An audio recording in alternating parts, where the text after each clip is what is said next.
Okay, good evening. Welcome to Mashiach Mystery Series. So in the previous weeks, we have been discussing about what Mashiach is all about, what the purpose of Mashiach is, and why it is so important to believe in Mashiach, why it is a yesod, why it's so fundamental, why we have to await Mashiach. So we'll start this week discussing the process of Mashiach's coming. So we always start with the primary source of Mashiach and Halacha, which is the Rambam. So the Rambam tells us about both about the identity of Mashiach and also about what the world is going to be like when Mashiach comes. And the Rambam makes it pretty clear, as we'll see, that both in regard to who Mashiach is and both in regard to what's going to happen when Mashiach comes, things are pretty much going to stay the same that they are now. There are not necessarily going to be any great miracles. Rather, what's going to happen, we'll be able to fulfill all of Torah mitzvahs. That's what's going to happen. All Jews will live in Eretz Yisrael, will be at peace with all the nations, will have, instead of being under the rule of foreign nations, instead Mashiach will be our king, he will rule over us. But other than that, don't expect any great miracles. So let's see inside what the Rambam says. Some interesting points he makes. So first on top we have the Perek Yud Aleph, Halacha Gimel, the third halacha in chapter 11 of the last Hilchas Malachim, the last set of halachas in Rambam. He says, Al Gal al Daitcha, Shamelech HaMashiach Tzarech Latzos Oisos Umayvsim. It shouldn't occur to you that Mashiach will have to make wonders and miracles, Umechadish Dvarim Ba'olam, and make new things in the world, Umechayim Meisim Akayitzu B'Dvarim Elu, or resurrect the dead. Eina Davar Kach, no, that's not true. How do I know that, says Rambam? Shahrei Rabbi Akiva, Chacham Gadol Mechachmei Mishnaya, because Rabbi Akiva, who is a great sage, one of the sages of the Mishnah, he was the personal, I don't know how to translate Noisei Kelev. He was like the personal assistant of Ben Kuziva HaMelech, who's also known as Bar Kochba. He would say about Bar Kochba that he was Melech HaMashiach. And he, together with all the other sages of his generation, they all thought that he was Mashiach.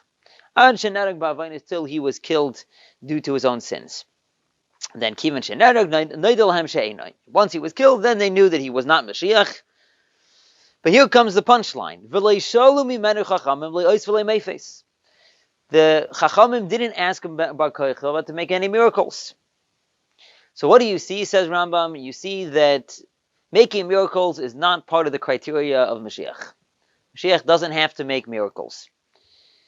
And then the Rambam concludes with an interesting line, which seems a little out of place. He says, the main point is as follows. That this Torah, its mitzvahs, are forever and ever. You can't add or subtract. So the Rambam seems to be adding over here that not only shouldn't you think that Mashiach is going to make wonders or miracles, but furthermore he's telling you, if you think that Mashiach has to make wonders and miracles, then somehow this is against the fact that Torah is everlasting. This is like against the whole concept of the eternity of Torah, somehow. Somehow it's you're adding or subtracting from Torah. And seemingly, what's the connection, right? So, okay, maybe Mashiach has to make miracles, maybe he doesn't. What does it have to do with the fact that Torah is everlasting? So that's a question that the Rebbe asks. So before we get to the answer, let's look at Perek Yud Beis. Over here in Perek Yud Beis as well, the Rambam makes the same point in regard to the era of Mashiach in general. He says, Al Gal al Halev, Shebi Moisa Mashiach Yibatel Davar Miminhag Yeshulaylam. It shouldn't occur to you that in the days of Mashiach, that the ways of the world are going to change. Or there'll be anything unique in creation. Rather, the world is just going to go its course. Now, v'zeshenemo b'Yeshaya v'gozevim keves. Now you're going to ask me, it says in Yeshaya, it says in the Navi, the prophet says that the wolf will lie with the lamb, benomim g'diyurbatz, and the leopard will crouch down with the kid goat. You should know, says the Rambam, mashal v'chida. All this is just a parable. And what's the parable? Inyan hadavar shoyi Yisrael yeshvin levetach im rishei akum. The whole concept is that the Jewish people, they'll be dwelling in tranquility with all the nations of the world, Hamashulam Kazeh v'nama, which are compared to a wolf and a leopard. And he goes on and so forth, so on and so forth. And the main point he says in the next halach is Amru Chachamim, Ein bein ha'olam hazeli ma'isa Mashiach elashibud malchus belvad. That our sages say the only difference between this world and the days of Mashiach is the fact that now we are under the subjugation of the other nations, and when Mashiach will come, so then Mashiach will rule over us. Okay, so once again, the same point is that when Mashiach will come, it's not about wonders and miracles. So in other words, the way the Rebbe defines it is that since Mashiach himself is not about wonders and miracles, therefore the era of Mashiach is not about wonders and miracles, right? One thing is dependent on the other. If Mashiach had to make wonders and miracles, so obviously in the era of Mashiach, there would have to be wonders and miracles, right? But since Mashiach and the whole era of Mashiach, it's not about wonders and miracles, so therefore Mashiach himself doesn't have to make any miracles, and we shouldn't expect any miracles to happen when Mashiach comes. Now, of course, we have to point out that there are other opinions. There's the opinion of over here the Ravid and others who disagree with the Rambam. They hold that there will be miracles when Mashiach comes. But right now we're not going to get into that. We're just going to focus on the Rambam's opinion. Maybe another time we'll get into the other opinions and how the meaning behind them and explain the difference of the opinions. Okay, but let's try to understand just this concept in general.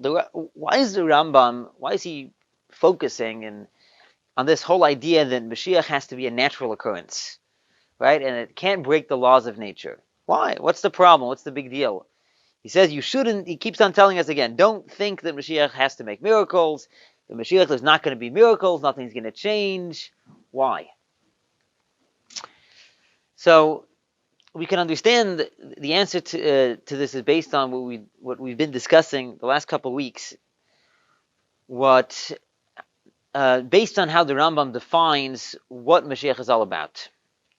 So in the famous Sikha in Chelek Yud Ches of Likutei Sichos, which is also in the Dvar Malchus that the Rebbe gave out on Tesvav Iyar, so the Rebbe explains over there that the definition of Mashiach, according to the Rambam, is it's the time when we're going to have the shleimus of Torah mitzvahs.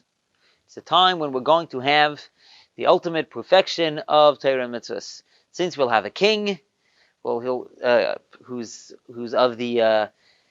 a descendant of David HaMelech, he'll bring back the Malchus Beis David, the Davidic dynasty, and he'll bring back all of the Jews to Eretz Yisrael, and through him we'll be able to have all of the mitzvahs. We'll be able to have Karbanis and Shemitah and Yovel and all these things. So that's the definition of Mashiach.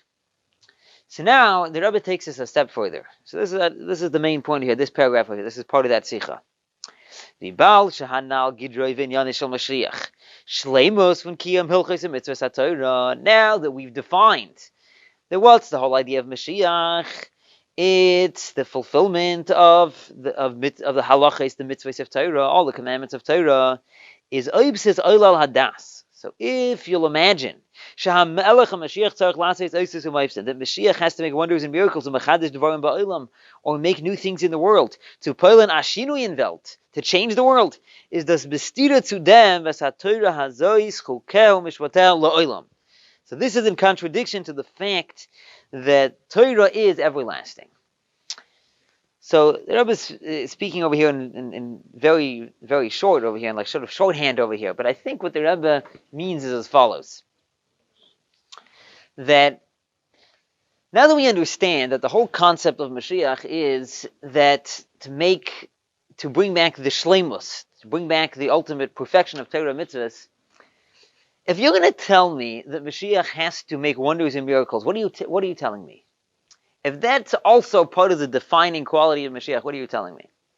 You're telling me that in order to have the shleimus of Torah and mitzvahs, you need to change the world. You need to have a miraculous world. You need to make wonders and miracles. That means the world the way it is cannot have the shleimus of Torah and mitzvahs. That's what you're saying. You're saying that Mashiach, who's about the shleimus of Torah and mitzvahs, he needs to make wonders and miracles. Otherwise, he's not Mashiach. Otherwise, he's not Mashiach. That means you're telling me these two things go hand in hand. That the only way to bring back the shleimus of Torah and mitzvahs is through changing the world, through altering the course of nature. But that's not the point. The point of Torah and mitzvahs is that the world, the way it is now, the world, the way it's operating according to the natural order, in this world we can have shleimus HaTorah and mitzvahs. In this world we can have Torah mitzvahs the way it is. So if a person is going to say that you have to change, the Mashiach has to change the world in order to make that happen, the Rebbe is saying it's like bestira to the fact to nitzchias HaTorah. What is nitzchias HaTorah about? The eternity of Torah. It's not just that, if Hashem wants, He can make a miracle and change the world, and then we could be able to fulfill the Torah mitzvahs. Nitzchias HaTorah means that Hashem gave the Torah in this world, that we should be able to fulfill the Torah in this world the way it is. Not that we have to change the world in order for it to make it happen. So if you say that you have to change the world, the Rebbe highlights the word la'olam. It's a stira to the fact that the Torah is la'olam. And it looks like over here, the la'olam the Rebbe seems to understand it in a double meaning. So the simple meaning of la'olam means that it's eternal. But it seems that the Rebbe is understanding it as la'olam, like to the world. In other words, you have to understand that ha-Torah hazeiz chukei mishpateha is la'olam, it's to the world. In other words, the Torah, we can bring the shleimus of Torah mitzvahs in the world. We don't have to alter the course of nature in order for that to happen.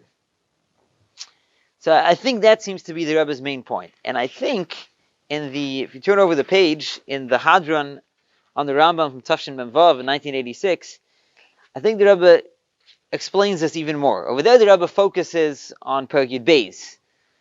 On chapter 12, where the Rambam talks about how the world is not going to change, but the world will be at peace. And the Rebbe asks, why is it so important for the Rambam to explain how the world is going to be at peace and will be at peace with all the nations? Why does he need? It's like the whole parak is talking about that, how the whole world is going to be in such a state that will be able to fulfill all of Torah mitzvahs. Why is that important? However it's going to happen, it's going to happen. Says the Rebbe, the point is like this. Look at Sif Yud. V'hine inyan ha-mitzvahs hu lifel b'koiches ve'ivari ha'adam uv'hadvarim sheba'olam shebahem mekaimim ha-mitzvah sheyu kefi ha'ras ha-Torah. Over here the Rebbe takes it a step further. The whole concept of mitzvahs is to affect a person and affect the things in the world that you're doing the mitzvahs with, that they should be in sync with the directives of Torah, with the horais of Torah. That's the whole purpose of mitzvahs, that mitzvahs should change the world, that the world should be in sync with what Hashem wants. That's the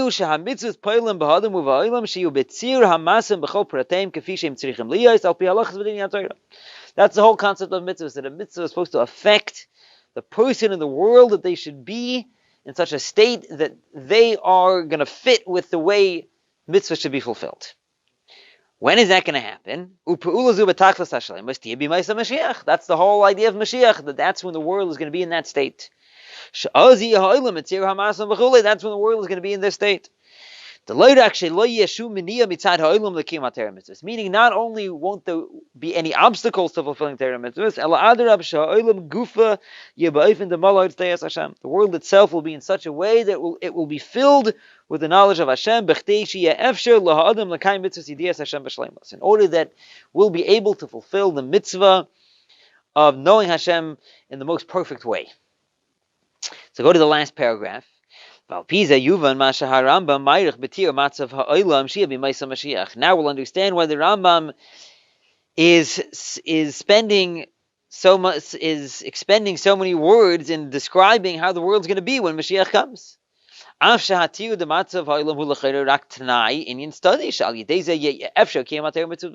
though it seems like this description is just like a side thing, that the Rambam is just describing that the world is going to be in such a state that we'll be able to have the fulfillment, the ultimate perfection of Torah mitzvah. It just seems like a side point. Okay, so that's how it's going to happen. The world will be in such a state that it's going to be different than the way it is now. So why is the Rambam being so ma'irich? The fact that the world is going to be in such a state. This underscores the whole concept of the shleimus of Torah mitzvahs, that the whole purpose of Torah mitzvahs is to affect the world, that the world should be in such a state. Therefore, knowing this concept, this is included in our emunah in Bias HaMashiach. In other words, the Rebbe is explaining over here a little bit deeper what's the concept of the shleimus of Torah mitzvahs. Shleimus of Torah mitzvahs doesn't mean, technically it's just going to happen.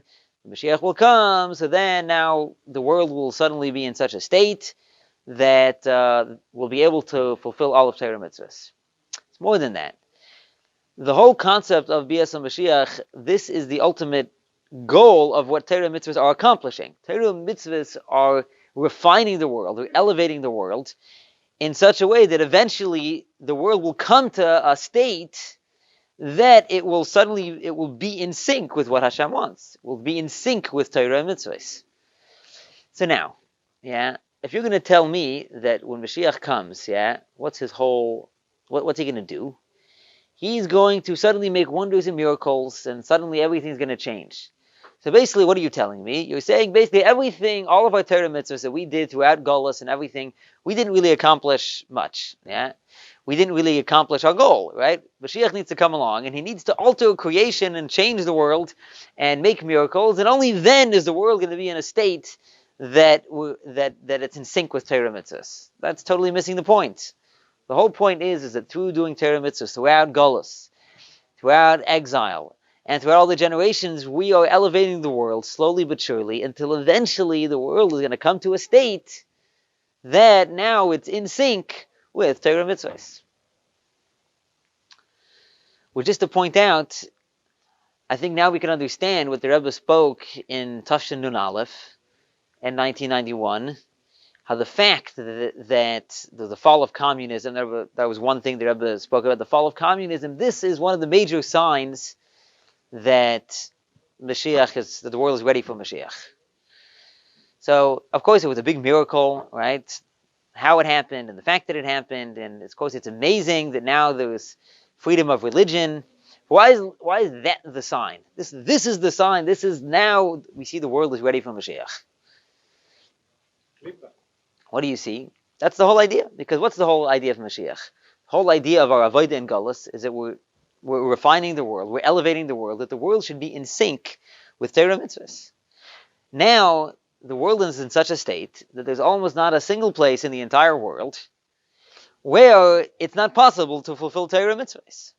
So, of course, Mashiach is not yet revealed, and he hasn't yet built the Beis HaMikdash, and not all the Jews are living in Eretz Yisrael in such a way that we're able to fulfill all of the mitzvahs.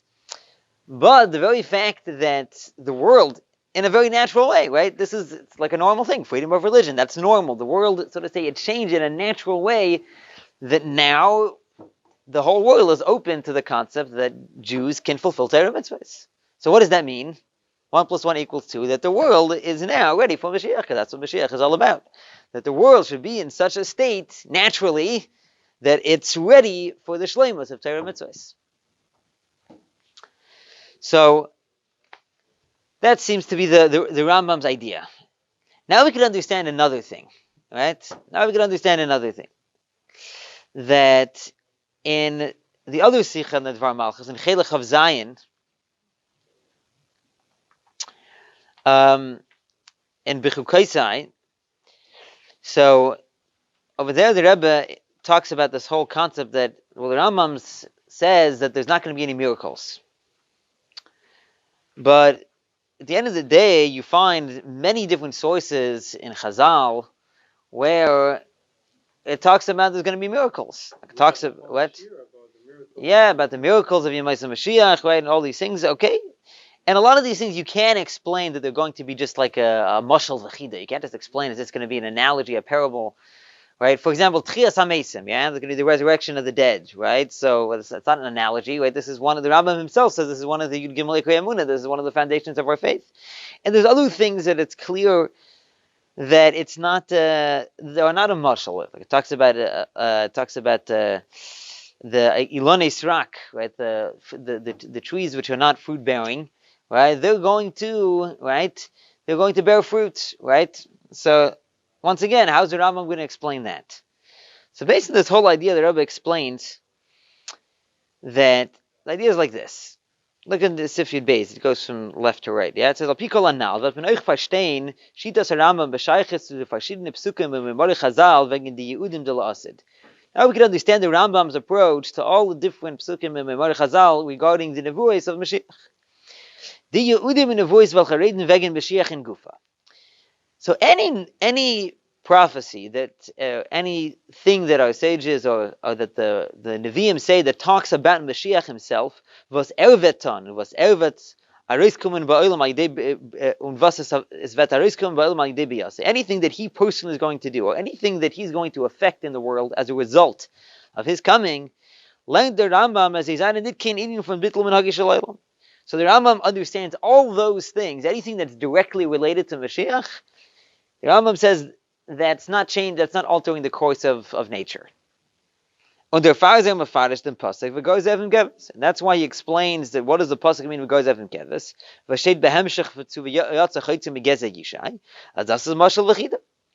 So, in other words, if you look in the Nevuah of Yeshaya there, so it talks about first v'yatza chaytim megeze Yishai. There's going to be a branch that's going to come out from the descendant of Yishai. In other words, Mashiach. And then it talks about v'gozev im keves will be the wolf will lie with the lamb. So since v'gozev im keves is coming as a hemshech, as a direct continuation of the Navi talking about Mashiach, the Rambam holds that this can't be a miracle. It must be a mashal. However, the last paragraph, yeah,